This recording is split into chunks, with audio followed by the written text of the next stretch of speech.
Okay, so the more EA drops pre-lit, pre-charged, and passive Vanguard X factors, we're starting to see some real toxic traits in the community. Yes, we've all faced the Vanguard spread offense with the auto motion screens, pancaking in the open field, but the flavor of the week offense that everyone is talking about is the gun heavy Raven or heavy Saint, and they are running Vanguards at all four of the tight end positions. Now, this formation actually is 3 tight ends and 1 fullback in front of a quarterback and a running back, but they're loading it up with run blocking Vanguards and nasty streaks everywhere possible. We're talking pre-lit, charged up Mark Andrews, really anybody with an X factor that can automatically start on. You don't have to earn it. This is going to be valuable. And then these players are loading up the extra slots that aren't X factors with passive versions of the Vanguard ability. They'll pay 1 AP for it just to get another player that can pancake these players in the open field. This particular play is going to destroy you if you don't know what you're doing. Now, here's the real key to this. If you're enjoying today's video, make sure you guys hit that subscribe button and the notification bell so you're notified of all the uploads here on the YouTube channel.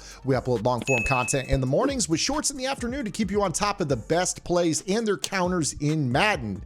And not only just Madden, as I'm pleased to announce that we are expanding Gridiron game plans to also encompass the college football 25 game with our pre-sale offer live right now. You guys can unlock the best deal in Madden and college football tips, turning the website into the one-stop shop for all things football gaming. Every vault tip, all offensive and defensive game plans, one low price, way cheaper than going month to month. Make sure you guys take advantage of the college football pre-sale live until July 19th. Now back to the video. A lot of players are running William the Refrigerator Perry's item behind these Vanguards to get automatic angry runs, broken tackles. Some players are going to use the Chad Powers, AKA, that gets angry runs as well. Some players who will want to mix in some passing out of this might use a Lamar Jackson with a Truz or a Bo Jackson combine with a Truz so they don't fumble on this. This is a truly dangerous scheme if you don't know how to defend it. So let's break down what the play is that everyone is running and why they are utilizing the quarterback power out of this particular set. Now, starting off with the main meta in the game being dollar, you have absolutely no chance at defending this particular formation. One, it's a heavy alignment. Two, there's so much beef on the field with the Vanguard ability that you're not going to be able to hold up against this. So a lot of players have to ditch dollar, and then what they do is they typically will go into like a 4-2 alignment. Again, you're still not in a good position against this. Now, I've kind of got a makeshift version of this because I don't have a full lineup set up because I don't run this personally. But again, what they're doing is they're going to be running the X Factor Vanguards at as many spots as possible, and then they're going to have passive X Factor Vanguards. Basically, it doesn't take up a slot that they'll put in at other positions. So we take a look at this quarterback power. The 3 glowing players are Vanguards, meaning if they get a full head of steam into the open field, they will pancake you. Now, what a lot of players are doing as well is they're putting either a Vanguard or a nasty streak in the backfield at this running back position.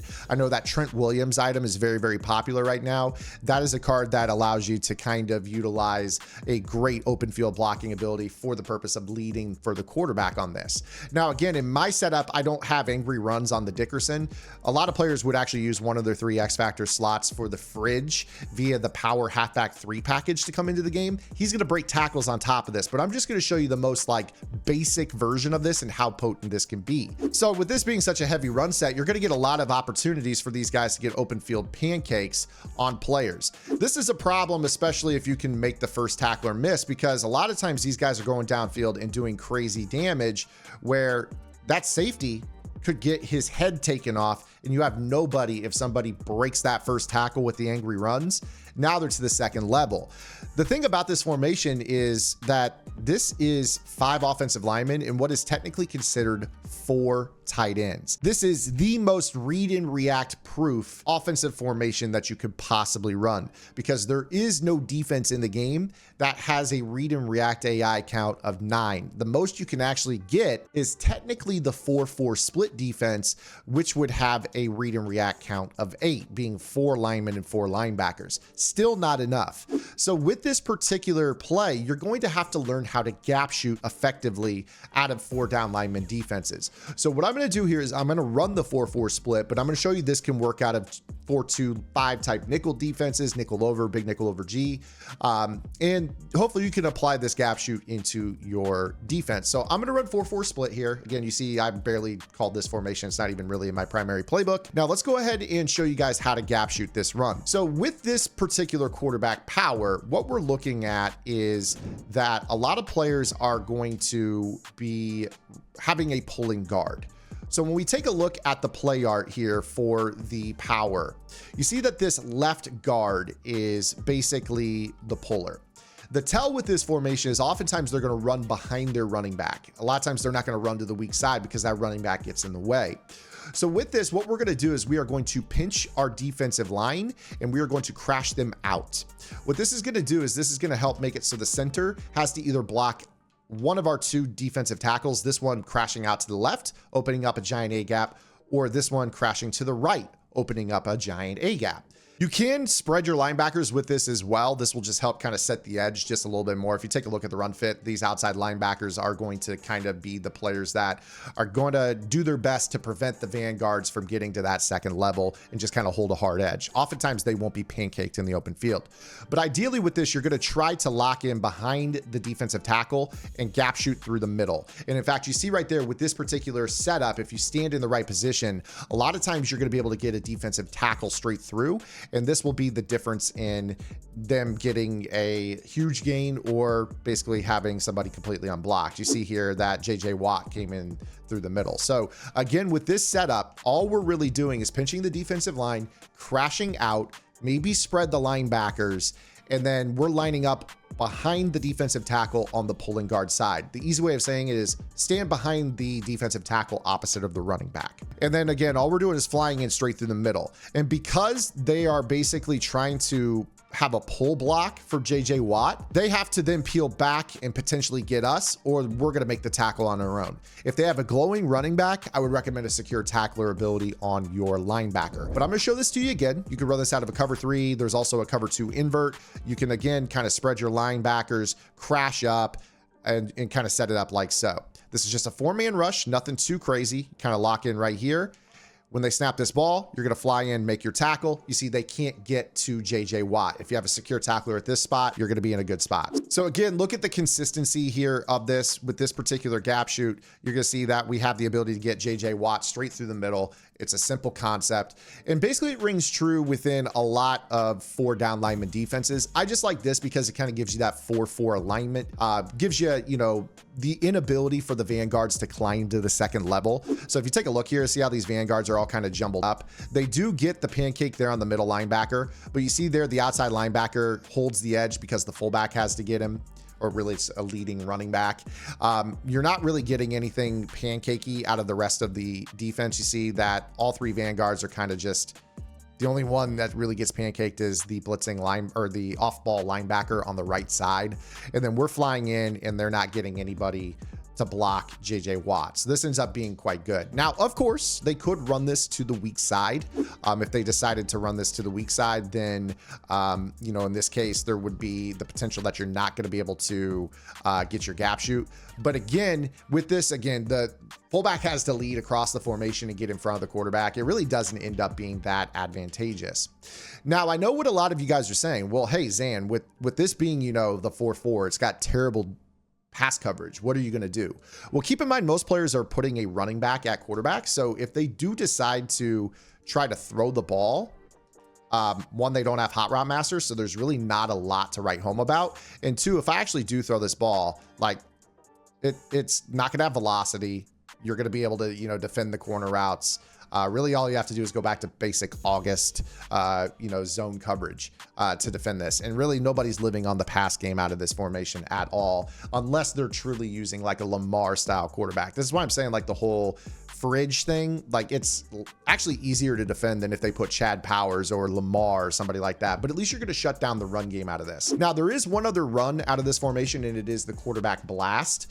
With the quarterback blast, this is actually kind of the same gap shoot. You're just going to still stand right here.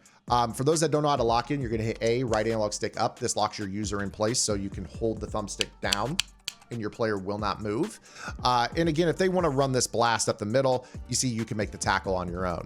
If you have an avalanche, great opportunity to get some hit sticks on the player. A lot of times avalanche can still beat an angry runs. It doesn't necessarily beat a tank. And honestly, Truz sometimes fumbles to avalanche as well. So if you guys have avalanche users at the linebacker spot, this is a great opportunity. But again, you take a look here at this play art. This is a straight up gap shoot right through the middle. They don't block you. It's pretty simple. You've got, you know, backup help. You see Ray Lewis right behind me. Pretty easy stuff here. So I think that this is kind of a one-stop shop defense for this toxic tactic. But again, if you don't want to switch your playbooks to have 4-4, I understand. I want to show you this out of over G. Again, this is all conceptual. So we're going to run that quarterback power. Now, the difference with the over G is like, it's not really kind of a 4-4 alignment. You're going to see here, like we don't have that glorified outside linebacker here, which is going to make it so the Vanguards can kind of get to that second level. So this is like the danger part of this particular play here. But again, you kind of can shoot through the middle. You see they don't end up blocking the defensive tackles. I can get you guys a better look at this here. In fact, what I'm going to do is I'm going to choose the play cover 3. And the reason you would call the cover 3 is that it walks that safety down. So take a look at this. I'm going to call cover 3 sky. And what this does is it kind of gives you the 4-4 alignment that you're looking for. So now we've got that alignment out of a big nickel over G. It kind of looks similar to the 4-4 split. I can stay in the cover 3 and I can still do this same gap shoot. So now you see I can make this tackle. Again, you're setting the edge. You're not getting pancakes on the outside. This is really ideally what you're looking for. And of course, from there, the secure tacklers are going to be very, very key. But again, as you kind of notice with this, this is really ideally how you stop this. You see, again, they're not able to block us. We're in a good spot here on the edge. They're not really getting those reinforcement blocks here in this regard. Now, this is another thing that you guys can remember. If you guys possibly can, try to run the reinforcement X factors. You notice right here, I've got Carmichael with this reinforcement. This is the difference between a pancake happening and not happening in a lot of cases. So you see here how he actually is able to blow up a regular blocker. He's not going to be pancaked by a Vanguard either. So this is actually a really, really good adjustment that you can make. But again, here with this, just remember, you can kind of come through here. Look at the bodies we're getting to the ball carrier. Nobody's getting blown up here in this 4-4 type alignment with this gap shoot up the middle. So I'm going to leave it there, guys. That is how I counter the heavy Raven. It's obviously a very toxic offense for a lot of players that run 3-down lineman defenses, such as 3-3, 3-3 odd, whether it's 3-3 cub or dollar. But obviously 4-down linemen, the gap shoots are so simple, and I just wanted to share this with you guys. So I'm going to break down a little bit more on the reinforcement here later this afternoon. Make sure you guys are subscribed right here to the channel. I'll see you guys tomorrow. Until then, this is Zan. Get the lab and good luck.